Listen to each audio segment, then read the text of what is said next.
Ngapa Nasdem bertahan di kabinet padahal tak dianggap? Apakah masih cari ongkos Pilpres 2024? Itu komitmen Nasdem yang tidak tergoyahkan. Ya, kan dari awal itu adalah komitmen kami sama-sama dengan Pak Jokowi dari tahun 2014, tahun 2019, dan komitmennya untuk bersama-sama Pak Jokowi sampai selesai masa tugasnya dengan baik. Nah, itu komitmen Nasdem dan kita tidak akan geser dari situ. Walaupun ada 2024 ke sana, itu kan lain lagi. Walaupun ada anggapan bahwa Nasdem tidak dianggap gitu, tak kompak ya Pak? Walaupun ada anggapan bahwa Nasdem seperti tidak dianggap. Kalau soal anggap-menganggap itu adalah dinamikanya politik, ya ada masalah itu. Yang penting kan komitmennya. Kalau hubungan Surya Paloh, sang ketua umum Partai Nasdem, dengan Presiden Jokowi sudah benar-benar merenggang.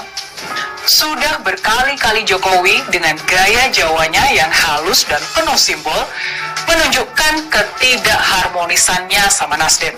Setelah partai itu mendeklarasikan Anies Baswedan sebagai calon presiden mereka. Tapi ada yang lebih penting lagi sebenarnya, yaitu dugaan menteri-menteri dari Nasdem itu, menurut pengamatan beberapa kawan, cenderung digunakan sebagai alat kekuasaan untuk kepentingan bisnis Surya Paloh ketimbang urusan negara. Dugaannya ini sangat kuat dan semua orang tahu ini perlu duit besar dan menjadi bagian kelam dari demokrasi proporsional terbuka. Nah, dengan sederet sejarah kasus menteri-menteri dari Nasdem, kiranya nggak berlebihan ya kalau sudahi saja hubungan koalisi yang nggak jelas ini. Kawal terus Pak Jokowi, jangan sampai dilingkari dengan Brutus. Ya, Presiden Jokowi beberapa hari yang lalu mengumpulkan ketua umum 6 parpol pendukung pemerintah di Istana Negara. Namun, Partai Nasdem walaupun ada 3 kadernya, jadi menteri tak diundang. Hal ini tentu menjadi pertanyaan publik. Beberapa bulan lalu sempat beredar kabar bahwa 3 menteri kader Nasdem akan diganti, apalagi mendekati hari sakral yaitu Rabu Pon. Namun mendadak Jokowi dan Surya Paloh bertemu. Pertemuan itu diduga ada kaitannya dengan isu reshuffle. Faktanya hari sakral Rabu Pon terlewat aman, tidak ada menteri Nasdem yang didepak bahkan sampai sekarang. Perlu diketahui juga jika Partai Nasdem memutuskan untuk mendukung Anies Baswedan Capres Pilpres 2024. Sedangkan Anies sering diidentikan sebagai lawan politik atau antitesa dari Jokowi, apalagi PDIP. Lalu kenapa Nasdem masih bertahan di kabinet padahal sudah mendukung Capres lainnya? Cukup rumit memang karena perbandingannya Prabowo pun didukung PKB dan Gerindra maju Capres. Jadi uniknya hal ini tidak dipermasalahkan publik dan insan politik. Mungkin karena Prabowo masih orangnya Jokowi. Ya, Ketua Umum Partai Nasdem Surya Paloh menyebut partainya tetap berkomitmen dengan pemerintahan meski Presiden Jokowi sudah tak lagi menganggap Nasdem di koalisi pemerintah. Sepertinya Nasdem memang tetap menganggap dirinya sebagai bagian dari pemerintahan saat ini dan memang Nasdem punya saham peran dalam proses pemilu kemenangan Presiden untuk Jokowi. Adanya kader Nasdem yang menjadi menteri di pemerintahan Jokowi juga menjadi salah satu alasan Nasdem untuk bertahan. Ada 3 menteri dari Nasdem yakni atau Menteri Pertanian Syahrul Yassin Limpo, Menteri Komunikasi dan Informatika Johnny Gerard Plate, dan Menteri Lingkungan Hidup dan Kehutanan atau KLHK Siti Nurbaya. Nasdem mempunyai kepentingan politik di setiap menterinya. Contoh Menteri Pertanian, kalau kinerjanya bagus dan jumlah petani kita banyak, ya kemudian para petani tahu bahwa menterinya itu dari Partai Nasdem.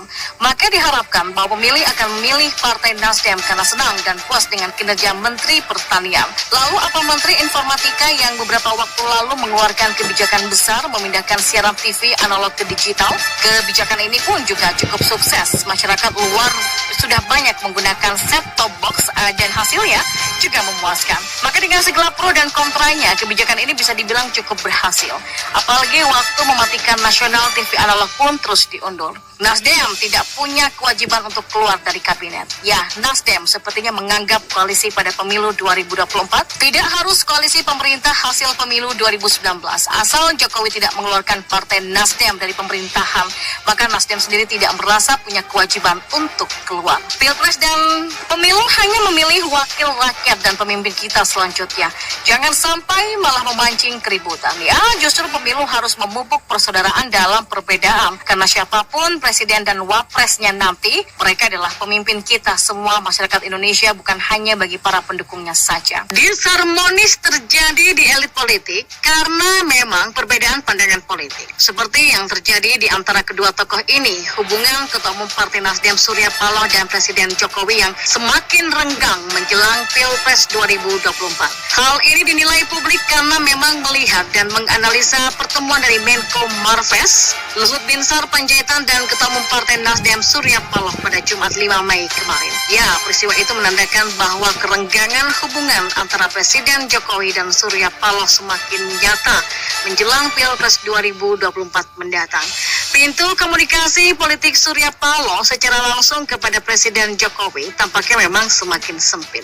Luhut merupakan representasi dari orang dekat Presiden Jokowi. Untuk itu ia meyakini agenda Luhut untuk bertemu dengan Surya tak lepas dari agenda besar Presiden Jokowi. Bahkan bukan tidak mungkin Luhut mengemban misi atau mendapatkan penugasan dari Presiden Jokowi ketika menemui Surya Paloh. Paling tidak menyampaikan pesan-pesan dari Presiden Jokowi kepada Surya Paloh. Sejak Nasdem mendeklarasikan Anies Baswedan sebagai capres awal Oktober kemarin, kehangatan dan keakraban relasi Surya Paloh dan Presiden Jokowi pun juga mulai memudar dibandingkan sebelumnya. Selain itu, pertemuan antar dua elit negeri ini merupakan bentuk menjaga hubungan persahabatan lantaran dua tokoh itu pernah bergabung dalam Partai Golkar. Anies Baswedan bukan orangnya Jokowi. Mantan Gubernur DKI Jakarta ini bahkan diidentikan sebagai antitesa Jokowi. Sehingga Anies dan siapapun parpol pengusungnya menjadi pihak yang berseberangan dengan Jokowi dan kawan-kawannya. Prabowo maju sebagai capres, tapi Ketua Umum Partai Gerindra ini sudah dianggap orangnya Jokowi.